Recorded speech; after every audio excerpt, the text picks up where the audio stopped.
Hey my literates, I'm Literati and this is the Papyrus Principal, joining the nerd fighters as they read through The Great Gatsby. The novel was written by F. Scott Fitzgerald, lyrical novelist and romantic who was madly in love with his wife Zelda. Close, but no cigar. The novel takes place in the Roaring '20s, a time of high rolling and high balls, so let's get into character. Now that's better.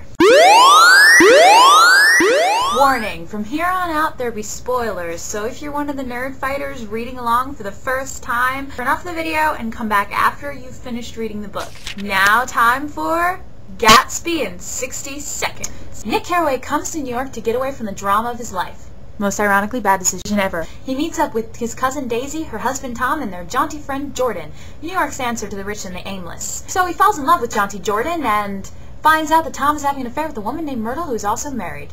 Nick does nothing. That's going to be a trend. Nick lives beside Jay Gatsby, who has a house from an episode of Cribs and is the center of gossip.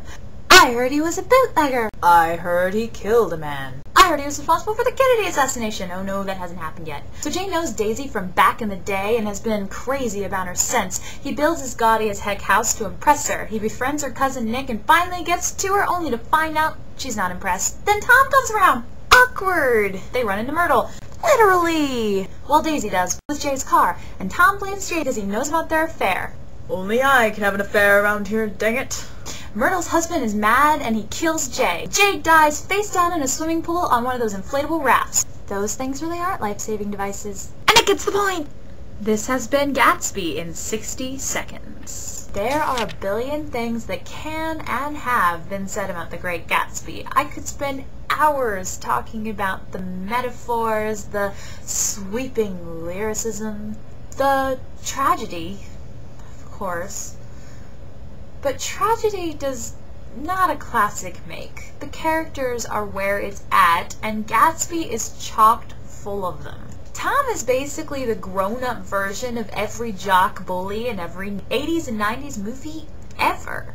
Daisy is the woman whose voice is full of money. And then there's jaunty Jordan.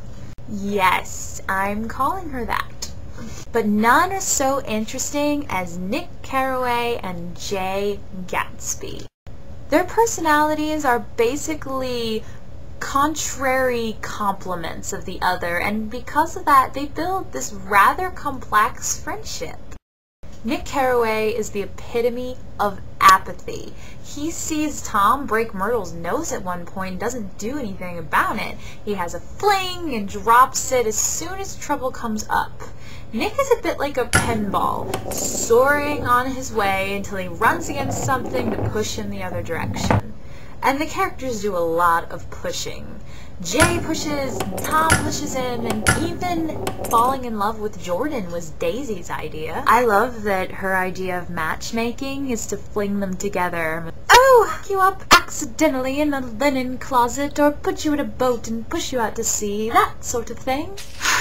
Why did it have to be Jordan? Really? Nick? Jordan? Baker? Jaunty Jordan? Who balances invisible things on her chin? Why does she do that? Why? I don't get it. She may be the most annoying female character ever written. She goes right up there on the list with Claire Bennett and every character on Gossip Girl with an XX chromosome and... Oof. Oh, okay. You win. She's not that bad. Moving on. Nick goes to the story without a purpose. In the beginning, he's a completely passionless character. Jay, on the other hand, is a character whose whole personality is built on passion. Even before his obsession with Daisy, he goes on this rather romantic trot around the world, changes his name from James Gantz because it's not spiffy enough. Really, that's one of the things I love about the story. Every time I read it, which is a lot, I get the feeling that Nick and Jay could have been an epic double act. Nick is all logic, Jay all passion. Together they make one functional human being.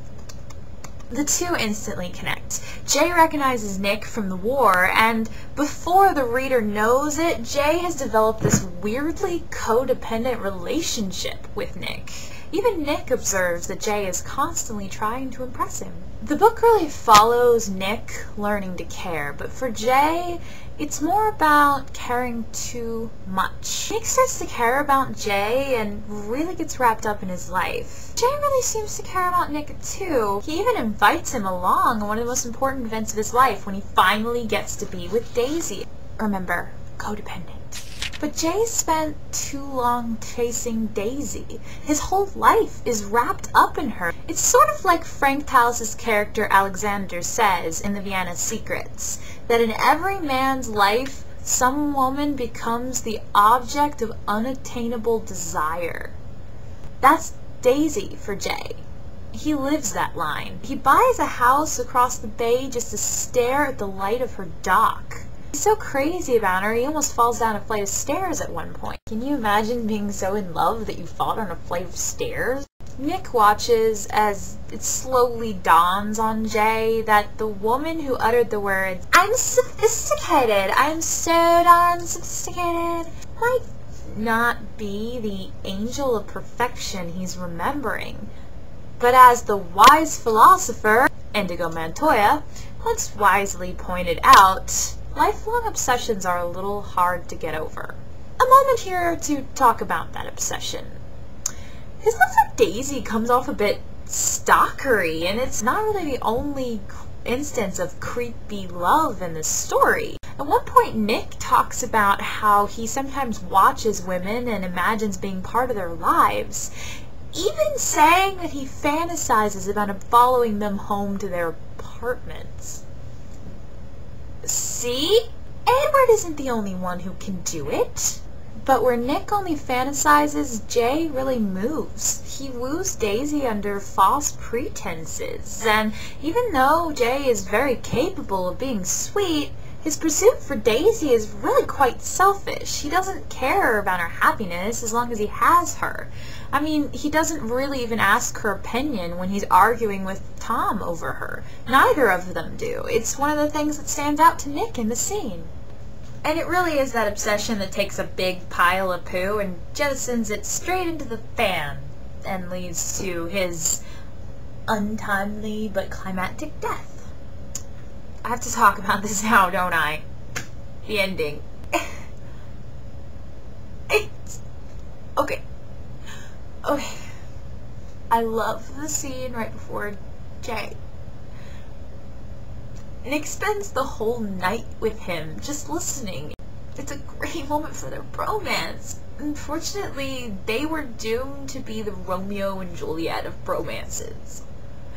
The thing that strikes me about the novel in the end is that it's hard not to feel that if Jay had opened up more and if Nick had learned to care sooner, all this could have been avoided. His death is so unnecessary. It could have been stopped, but it isn't. But really, it's Jay's death that changes Nick.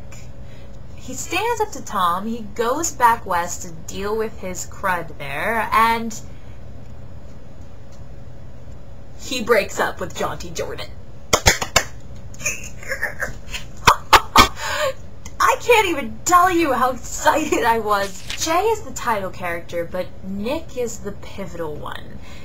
It is him that we follow, and it is him that changes and really gets it in the end. The event of Jay's death is sort of world-ending for him. At the end, he sees someone come back to the house after all is said and done. I guess that's probably for the party, and it just stuns Nick that there are people who don't know what happened. It's like the world ended, and Nick is the only one who noticed. It all really comes to a head when a crime boss, of all people, says one of the most important lines in the book. Let us learn to show friendship for a man when he is alive, not after he is dead. So that is Gatsby in all its tragic bromance. Now friends, let us beat on, boats against the current, borne back ceaselessly into the past. Thanks to John Green, who started the summer reading. Thanks to all the nerd fighters that tuned in. DFTBA. And to my literates, happy reading. P.S. Check out the link below for an awesome Gatsby shirt that donates a book to schools in Africa for every shirt you buy. It's a great cause, it's a great book, and it's a great shirt. Do your part, guys. Bye.